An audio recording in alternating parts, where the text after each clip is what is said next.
Welcome to Crawlspace. I'm Tim here today with Lance. Lance, how are you today? I'm doing great today, Tim. I'm super excited about this episode because it is a bit of a deviation from what we typically produce, and it's a very personal glimpse into something that you've been looking into for years. And you put this together. I haven't heard it. I know some of the elements of it, and I can't wait to listen to it. And I love the fact that this is being released on Thanksgiving and the day before Thanksgiving. So if you do hear this during this time and you're with your family, just take a moment and appreciate what you got going on around you.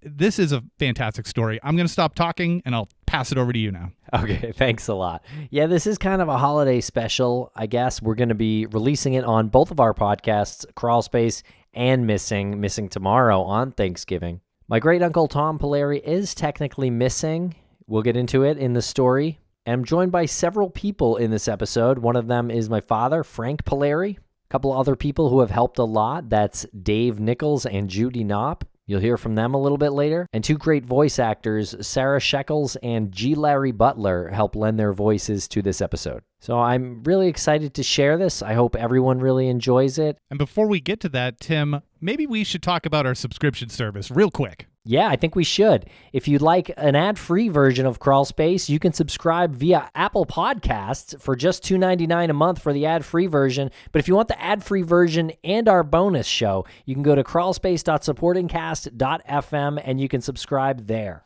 And if one wanted to follow us on social media, where would one go? Thanks for asking, Lance. You can find us at Crawlspace Podcast or Crawlspace Pod on social media. We're going to break quick for commercial here, and we'll be right back with the episode.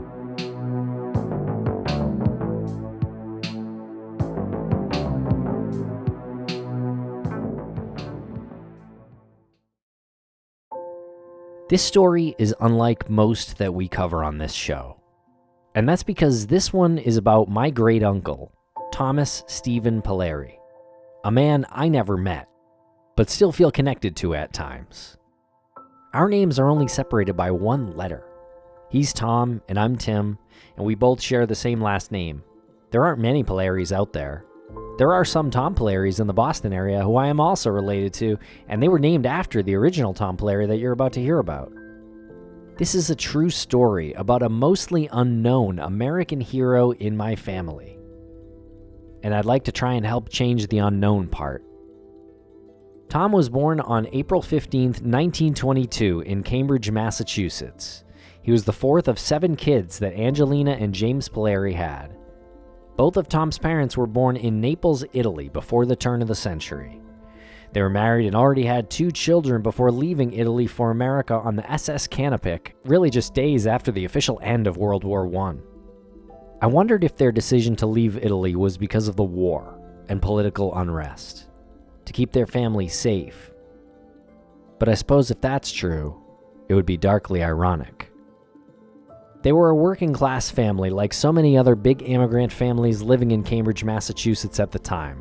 There was Mom Angelina, Dad James, older brother Pasquale, who went by Pat, Josephine, Rose, Tom was fourth in line, then came my grandfather Francis Rudolph. Next was Mary, then Elvira, who went by Honey. We'll be hearing a letter from Honey later. Growing up, Tom was an excellent 3-sport athlete. Fast as lightning, he excelled at baseball, football, and basketball. And after high school, Tom and his older brother Pasquale were working in a candy store to help support the family. Tom was 19 years old when suddenly his life and the lives of millions of Americans changed on one fateful day. On December 7th, 1941, Japanese fighter jets surprised U.S. forces at Pearl Harbor Naval Base in Hawaii. They bombed the base and killed over 2,400 American service members and 68 civilians. The United States had officially been pulled into World War II, where up until this point, we'd resisted. Now, I don't know this to be true, but I think that 19-year-old Tommy was so pissed off about the attack on Pearl Harbor that he enlisted in the Marines that same month, because just 31 days later, on January 8th, 1942, he was already reporting for duty. It was a scary time for young kids like Tom, who went from doing homework and playing basketball in high school to firing guns and running for their lives on battlefields across the globe. Tom's family didn't want him to go. My grandfather, Frank Pilleri, was just 16 years old when his big brother deployed. I can hardly imagine how emotional that goodbye scene was. The family knew Tom was being sent to war and that there was a chance they'd never see him again. I picture my 16-year-old grandfather giving his older brother a bear hug. Sister Honey mentions their family goodbye in a 1979 letter to the U.S. government.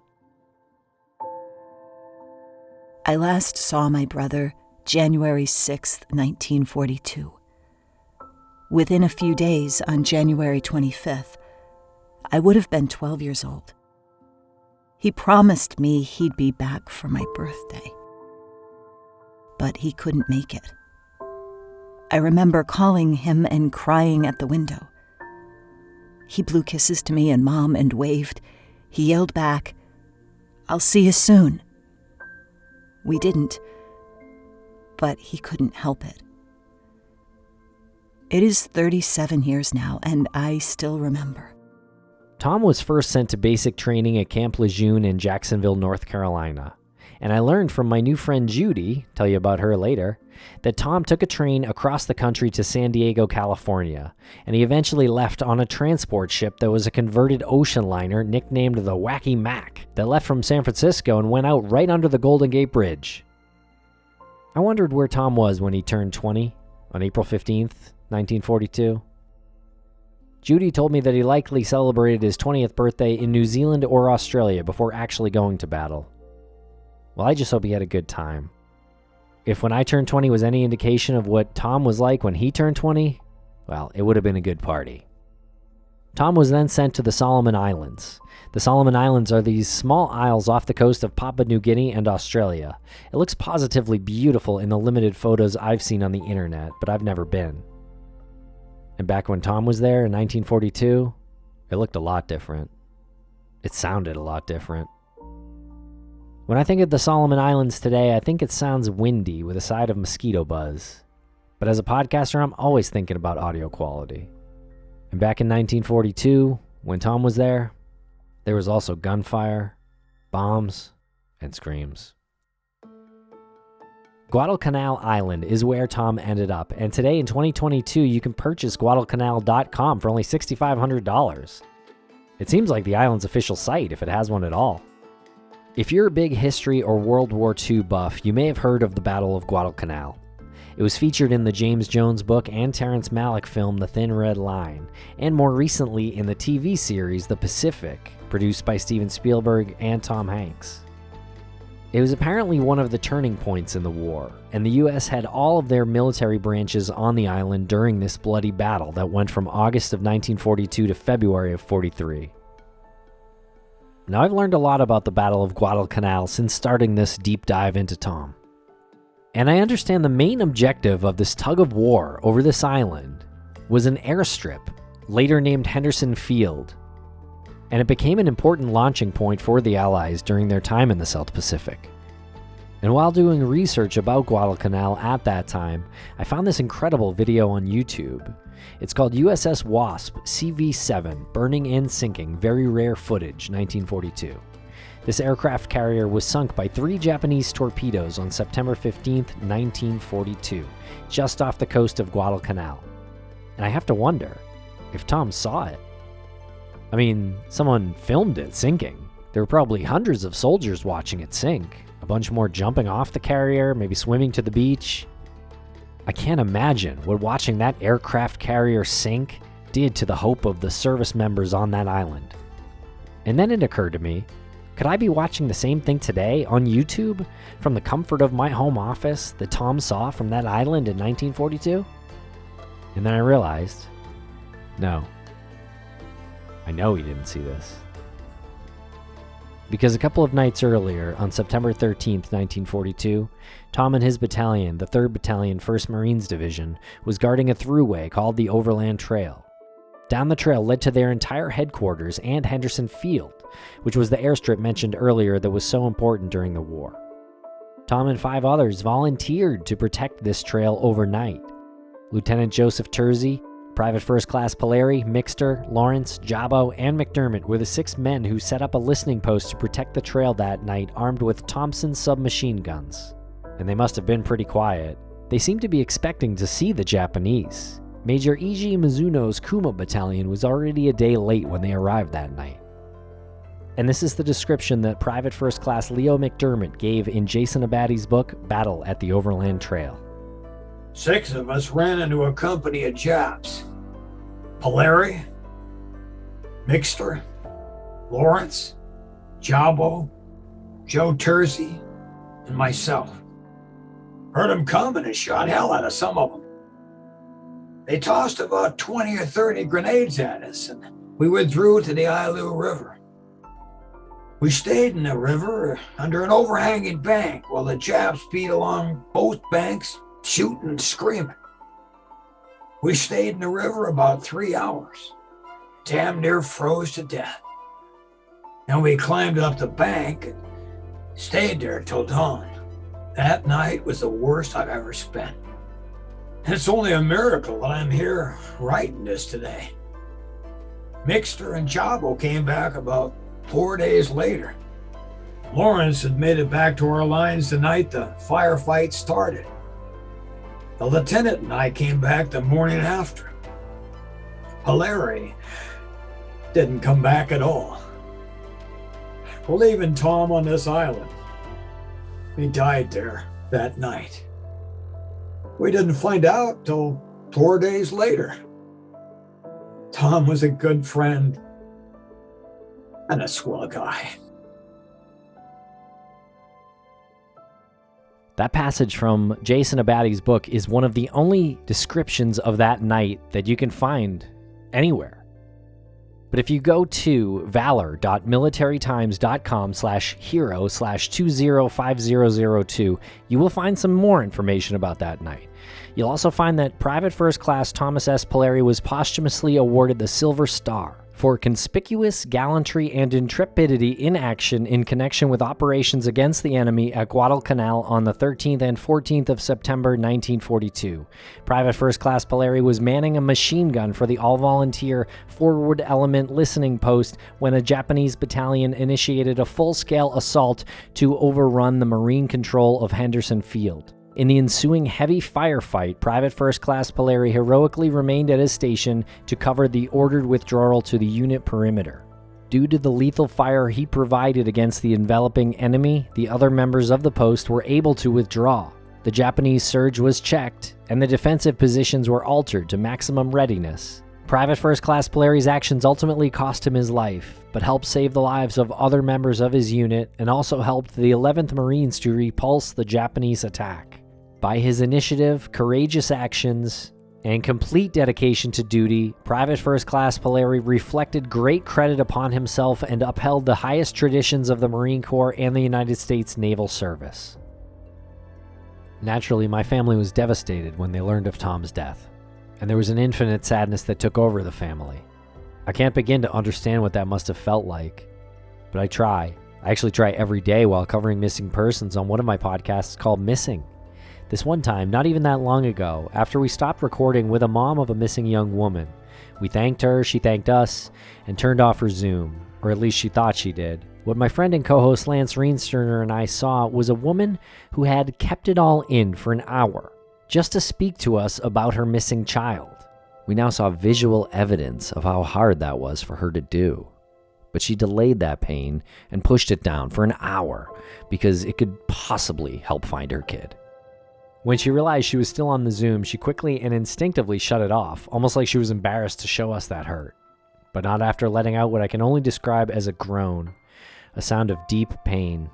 We've spoken to a lot of family and friends of missing people over the years, and a loss like that leaves a hole in their lives that can't be filled. Angelina and James got divorced, which was kind of rare for that time.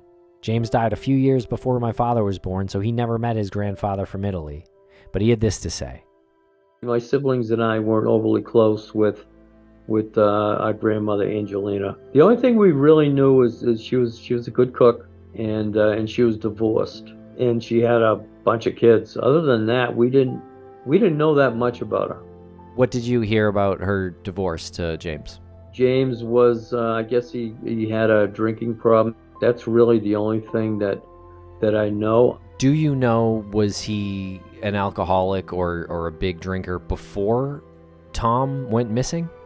That's a great question. I know less about him than I do my grandmother Angelina, so I'm not sure.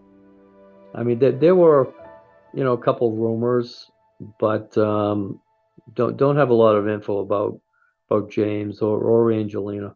I know Tom's mom, Angelina, missed him dearly. She dictated a paragraph to Honey in their 1979 letter to the U.S. government. I want my son Tommy to come home. I cannot rest till we have him here. I dream of Tommy all the time. He don't want to be where he is. He want to come home. We must find a way to bring him home now. He is my boy. Tell them I wanted my boy when they told me I could send him. Then I get another letter. They tell me the Japanese are bombed where the graves were, and they said it would be hard to find him. I want my boy, and I must find him. I cannot rest till we bring him home. My grandfather didn't talk about his brother much. I was lucky enough to have my grandfather in my life for 24 years, and I never heard him talk about Tom. And he was great to me, my sister, parents, cousins. We never witnessed that kind of sadness in him. Was it there? Did time help heal that hole that Tom left in him? Maybe having kids and grandkids did. I wondered. I needed to know from my dad if his father ever talked about Tom. Did he ever break down in front of his family? I asked him. My father was very tight-lipped about anything that happened in the war. I can probably name 4 or 5 different things that he mentioned about that particular time or his brother Tom. It was pretty much never spoken. So your father basically never mentioned his missing brother Tom to you or your siblings? Not really, other than, at the dedication for, Thomas Pilleri Square in Cambridge, he mentioned that was his older brother, and he passed. And other than that, he never really mentioned him. Were you at the dedication for the square? I was, yeah. Thomas Pilleri Square exists right near where the family was raised, at the corner of 2nd Street and Cambridge Street in Cambridge, Massachusetts. If you're familiar with Boston or Cambridge, this is very close to the Lechmere train station, but you could easily miss this sign if you weren't looking for it. It stands about 10 feet high. The sign is black with a gold star on it. It reads Thomas S. Pilleri Square, Private United States Marine Corps, World War II. Born April 15th, 1922, killed in action September 7th, 1942. Guadalcanal, Solomon Islands. It was a pretty proud moment. It was very, very nice. It was a short ceremony.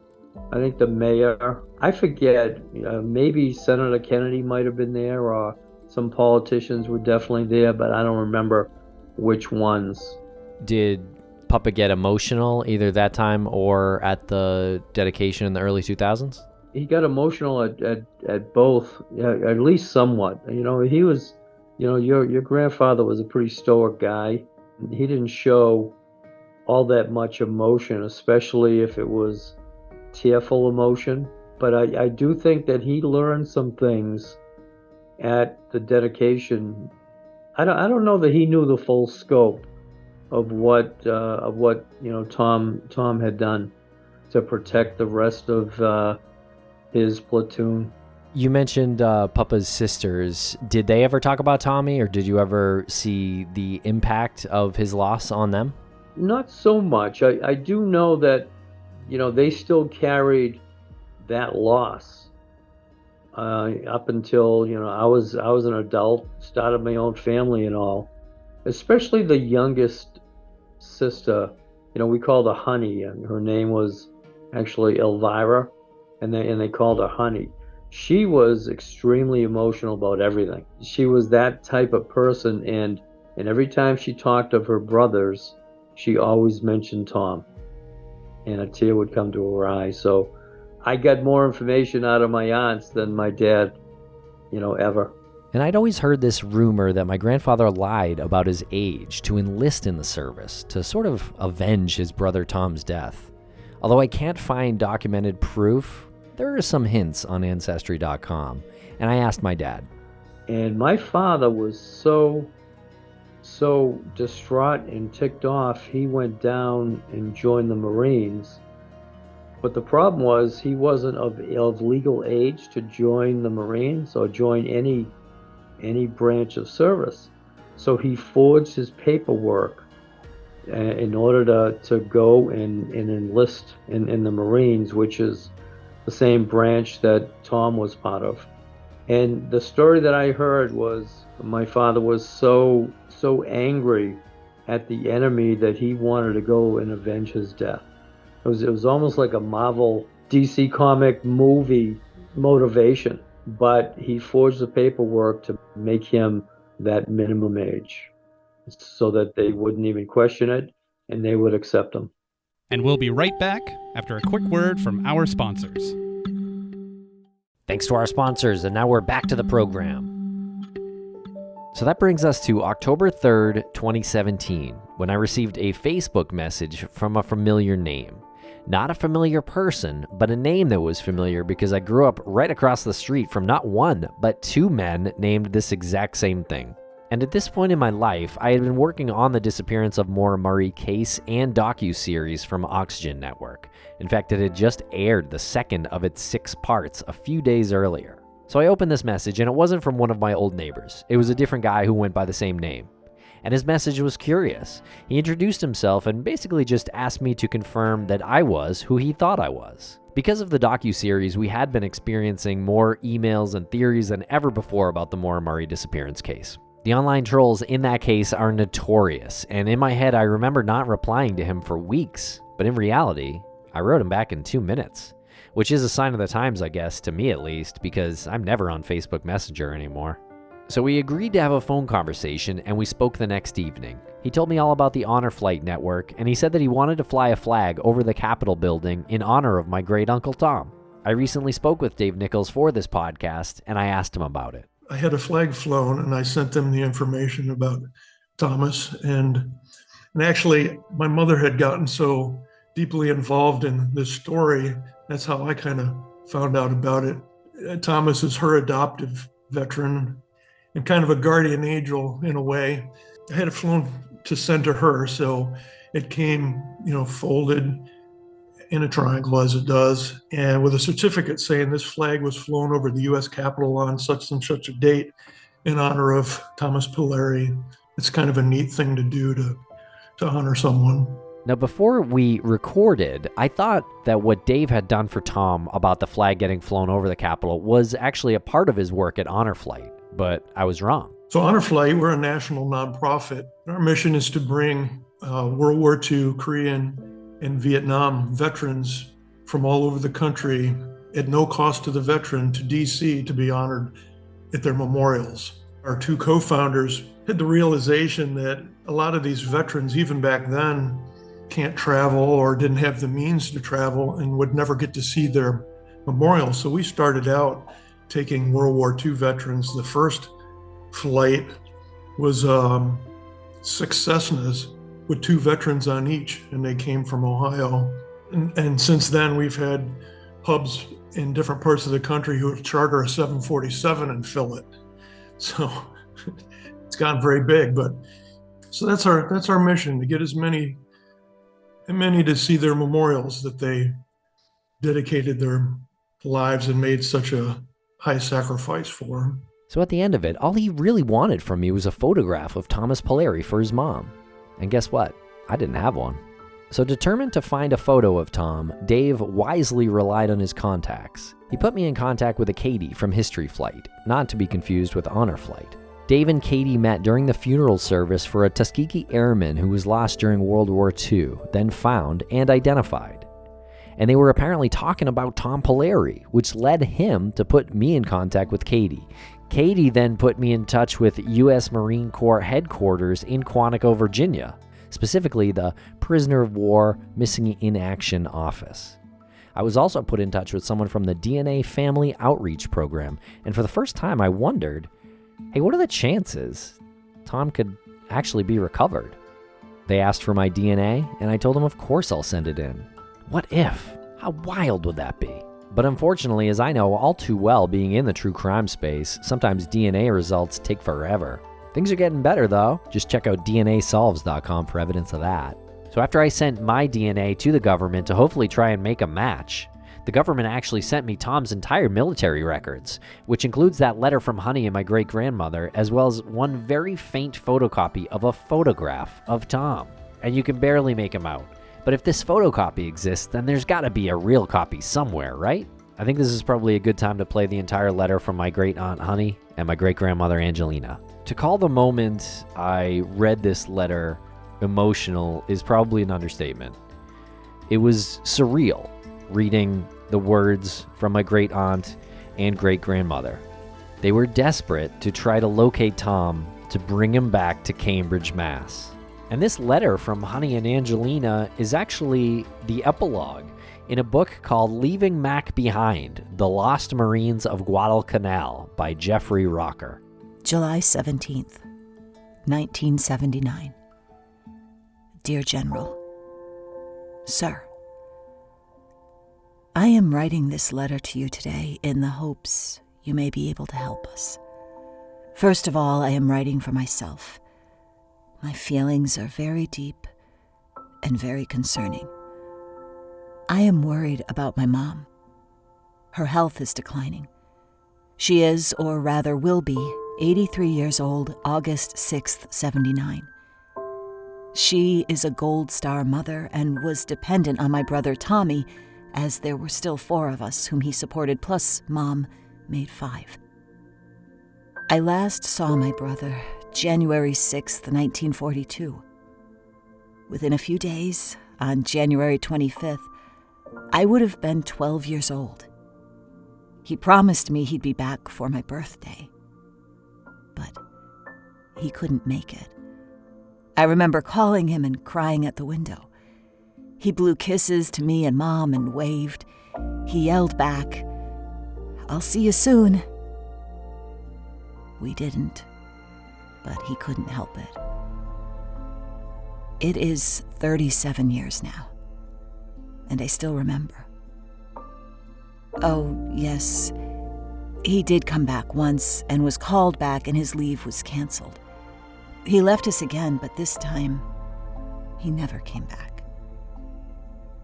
I have had many birthdays since, but always I remember Tommy in my prayers. If only he could come home. I would feel very happy knowing he is where he belongs. I have to think that way, otherwise I could become very sick. Here I am trying to nurse Mom, who cries constantly for Tommy. As I said, Mom will be 83 years old. Now, I am writing for her. I want my son Tommy to come home. I cannot rest till we have him here.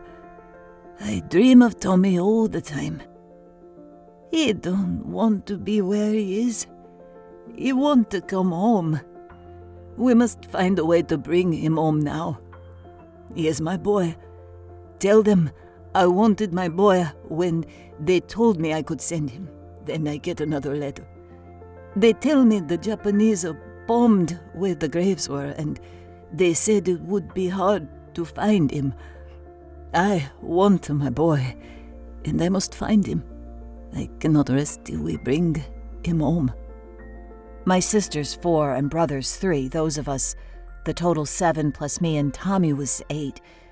We lost a sister, so now there are 6 of us left, oldest being in order Patsy, Josie, Rosie, Frankie, Mary, and me, Elvira.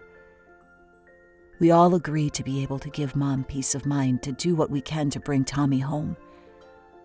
More than a month now, we wrote to Ted Kennedy and asked him to please help us. I sent him copies of all the papers we have, all that I could find pertaining to our loss. Time is very important. Every day is a bonus as far as Mom is concerned. Could you please advise us on how to get a quick reply? We realize that we are not the only ones needing help, but someone, somewhere, should be able to tell us something. If you need any more information, please let us know. We had another family meeting the day before yesterday. We all agreed as to what to expect. We know after 37 years. I don't want to go into that. But if it will put my mom at ease, we must hide our thoughts and our feelings for her sake. We must believe as she believes. It is important now. You see, sir, I don't think any of us was really convinced Tommy was really dead. God help us. God help him. Please help us. Tell me what to do next. Only please make us hear from you soon. We plan to have a very quick, very quaint family thing in the servicemen's section of Cambridge Cemetery. My mom wants us to get her a place as close to where Tommy will be. It is sad. My mom lives with my husband and me. She cannot do for herself. She needs care. We have done it this last 8 years, and she is not better. She is worse, and every day counts. She cries in the night. So we have to do this. If you could call her and tell her you are doing what you can, it would help. Sincerely, Mrs. George Paula, from Mom, Mrs. Angelina Pilleri.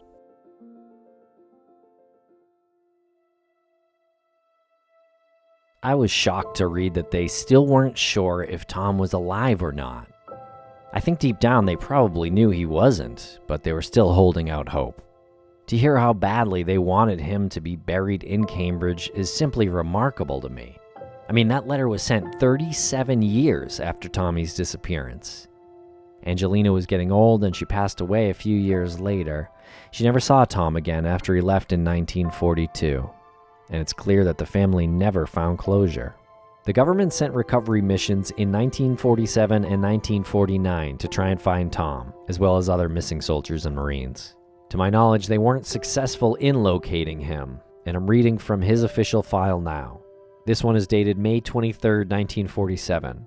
Private First Class Thomas Stephen Pilleri, 354727, was officially reported killed in action on the 17th of September 1942 at Guadalcanal, British Solomon Islands. Entry in service record book shows buried in the field on the 17th of September 1942. And then in a letter dated April 26, 1949, it goes on to say that exact details are not given and no further information is available. And in the file, it has coordinates. The island was searched from map coordinates 159 degrees, 55 minutes east, and 9 degrees, 25 minutes south to 160 degrees, 20 minutes east, and 9 degrees, 35 minutes south. It goes on. After careful consideration of all the facts involved, the board unanimously resolved that the subject decedent be declared non-recoverable.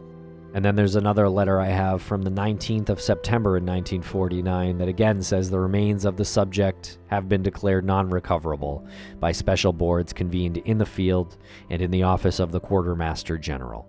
So it seems like the government tried to locate Tom, but weren't able to. And I wasn't even able to locate a photograph of Tom. And we'll be right back after a quick word from our sponsors. Thanks to our sponsors, and now we're back to the program. But then about 2 years later, pretty much out of the Pacific blue, Dave emailed me a photo of Tom. And what a sight. To be honest, to me, he kind of looked like me at that age. And Dave finally had a photograph of Thomas Pilleri to show his mom. I asked Dave what it meant to him. Oh, I mean, it's like any other time you put a name to the face. It does mean a lot because you're no longer a statistic. It becomes more personal. You know, even the Vietnam Wall, you can see the names on there, and that brings it to another level. That's the only memorial that has the names. I'm often asked at the World War II memorial, you know, where the names are, but there are no names. There are gold stars. There's a gold star wall, and each gold star on that wall represents 100 people that died during the war. But it's not personal because you don't know the names. They're not listed out in the memorial, but to get his face, just to see the person's eyes, you can kind of empathize a little bit with the family, because now you know what they're used to seeing and could no longer see again. So it's very deep and very personal. And this is right about the time that I started wondering why and how Dave and his mom became interested in Thomas Pilleri. Dave said Tom is kind of a guardian angel to his mom. And it was clear from our prior phone call that Dave's mom had a connection with Tom. Dave introduced me to his mother, Judy Knopp. I come from a military family. I grew up and went to high school, always had this interest in World War II history. My huge interest in it started with William Barch's article in the September 1997 Crucial Battle Ignored. It really was a crucial battle because without what those folks did, especially your great uncle, people just did not realize his impact on keeping Henderson Field in American hands. And this is not to shortchange anything that the Raiders did on Edson's Field, but there was an open flank, a wicked open flank on that right-hand side. And if the Japanese had realized it, we might have lost. In fact, we probably would have lost Guadalcanal and Australia. Huge. Wow. So yeah, that one battle and what Tom did seem to have sort of alerted his entire battalion to the Japanese. Is that how you understand it? Yes. On the 12th of September of 1942, Kawaguchi attacked, and Red Edson knew that they were going to come back. And so they were getting ready up on top of the ridge. But K31, which was where lots in my head, I call him Buddy. So if I call him Buddy, that's just because I'm used to that. Buddy was over there, and he was with a weapons platoon. Joe Tersey was in charge of that. Tersey went and he said, I think we should have a listening post. There had been another one up the day before. The orders that were given by Joe Tersey, Lieutenant Tersey, scattered, and they were in thick jungle. Tom could have scattered. He did not. He stood his ground with a submachine gun, and he blasted them to pieces, and losing his life. Tom stood his ground. He stood his ground. He could have scattered. And what he did was he tied up the members of the Kuma Battalion, because they were so mad, because they thought they had run in to the main line of the Marines. They didn't realize it was a listening post because of the fight they put up. What they did for quite some time was go up and down the Tenaroo River. Now, of course, Tom, by that time, had lost his life. But the other ones had gotten into the Tenaroo River, and there are banyan trees with huge, giant trunks, and the Japanese were going up and down both sides of the river, yelling and screaming and firing into the water. And so it held them up. That gave the rest of the three platoons that were strung out there from Iron Bottom Sound to the 350 yards of nothingness, single file. That gave them a chance to put up machine gun emplacements on either side of the overland trail. Judy felt so connected to Tom that she wanted to help memorialize him further. My son flew an American flag over the Capitol in honor of Tom, and gave me the flag in a case for my birthday. And then for Christmas one year, he gave me all Tom's records, everything. And I had the picture of him from when he first signed up in January of 1942. So I knew him. Wow. So how do you feel so connected to him? That's what I'll tell you, and not on the podcast. That is a story and a half. Yes, I'll tell you next summer. Yes, you Be can prepared, Tim. be prepared. That's my husband. And prepared, I think I am. Do you have this type of connection with other veterans? No, he's one of a kind.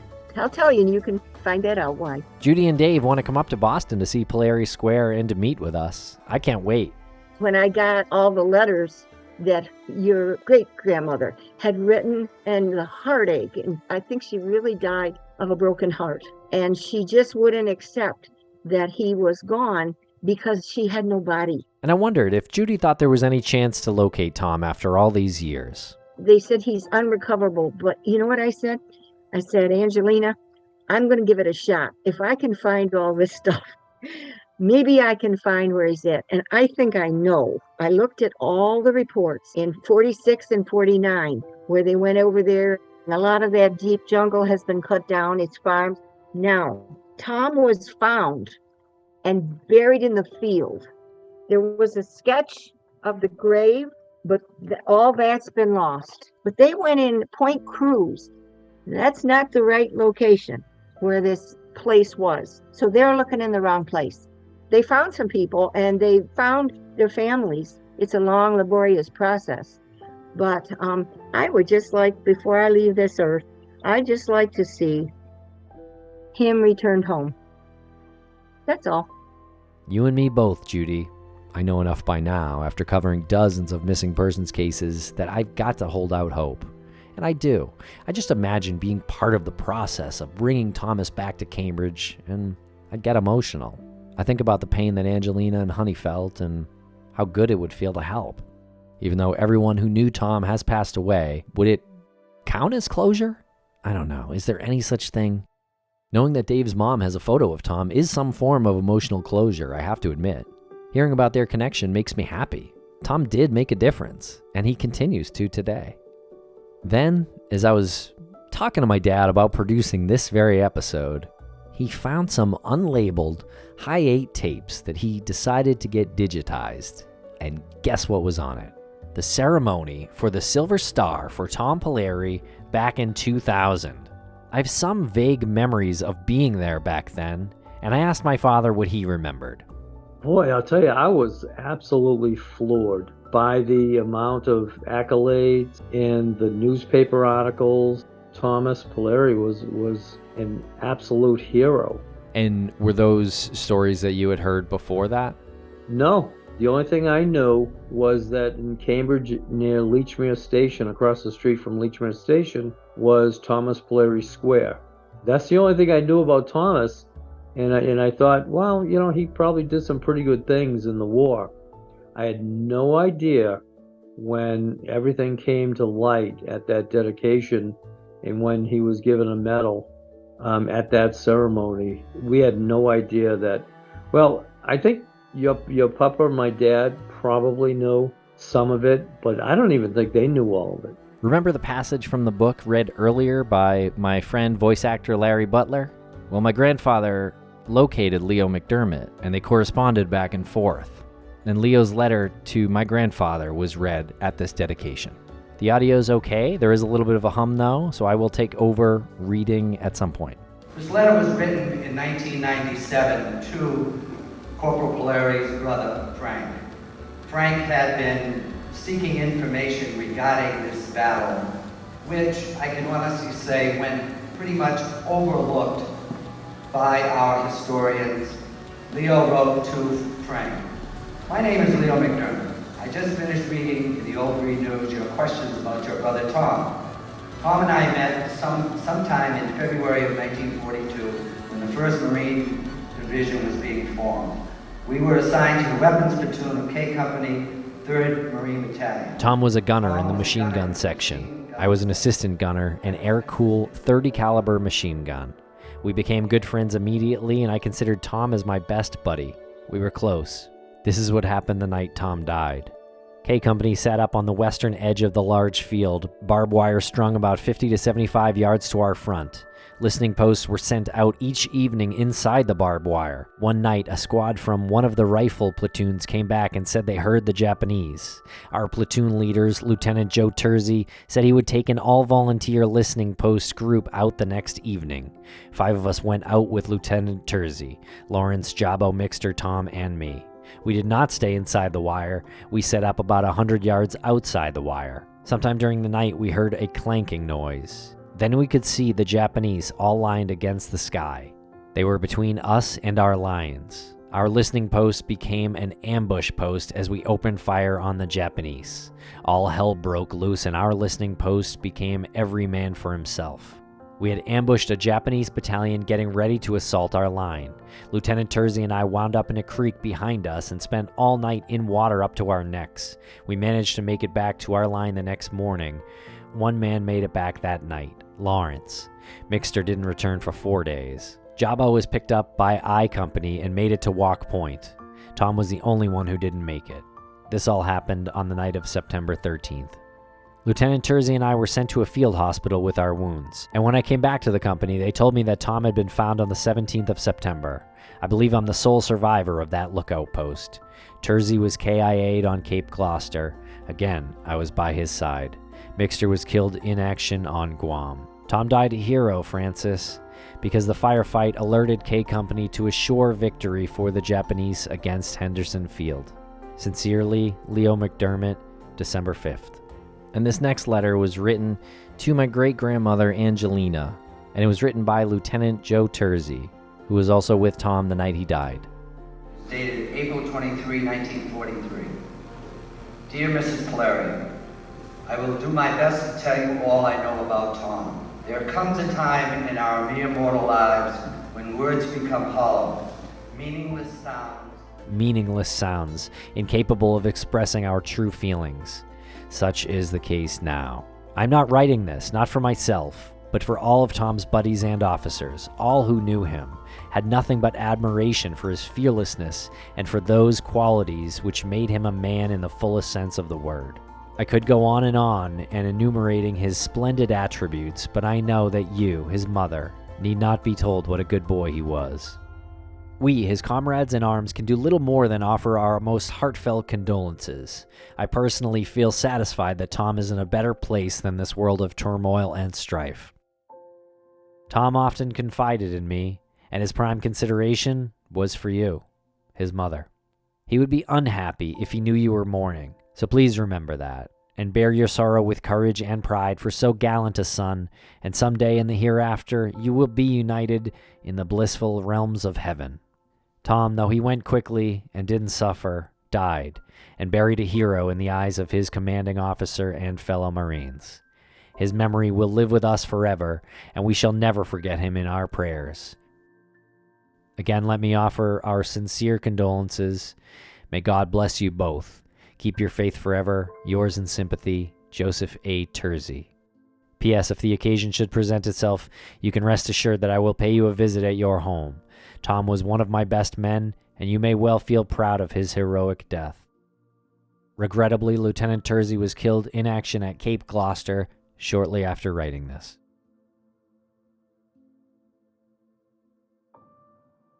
I just want to say I love that Judy and Dave feel this connection with Tom Pilleri. I just love it. It warms my heart. He was a hero. And here we are now in the holiday season, and I can't help thinking about Tom and family ghosts and Angelina and Honey and my grandfather, Frank Pilleri.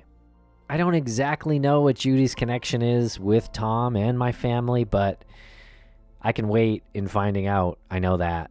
And I just love that they brought me and my family closer to Tom, and all their hard work has led me to put this episode out and to try and share Tom's story as far as I possibly can. So thank you, Judy, and thank you, Dave, and thank you to Frank Pilleri, my father and my grandfather, and step-grandmother Sandy Pilleri. Thanks to Sarah Shekels, who lent her fabulous voice, and my friend G. Larry Butler for lending his voice for Leo McDermott. Larry's a veteran himself. And before we go, I just want to share one last story that Dave told me about his work with veterans. I'll give you a quick Marine story. Maybe it'll put you in the mind of maybe how Thomas would be now. We had a few World War II Marines on one of the buses with us on a particular trip. They were Iwo Jima veterans. This veteran was with his guardian, and he was in a wheelchair. He couldn't walk very well, and he couldn't stand up very well. He was in his 90s. You can either take these steps up to it, or there's a ramp that kind of goes around to wheel a wheelchair up to it. So he got the veteran in the wheelchair and started heading up, and the veteran told him to stop. He wanted to get out and walk up to the memorial, but he really couldn't. He said, "I landed on this beach. I'm not going to get wheeled up to this memorial." Two guardians got him by the arms, and they slowly walked him up to that memorial. And to see that is just amazing. He didn't want to be an old man being at that memorial. So he didn't want to go in the wheelchair. And he had other guys on his mind too, I'm sure. So that's just how some of the Marines are. This episode was written and produced by me, Tim Pilleri. It's a story many years in the making, and it's not over yet. Please follow us on social media, and if you'd like to contact me directly, you can email tim@crawlspacepodcast.com. Thanks a lot for listening,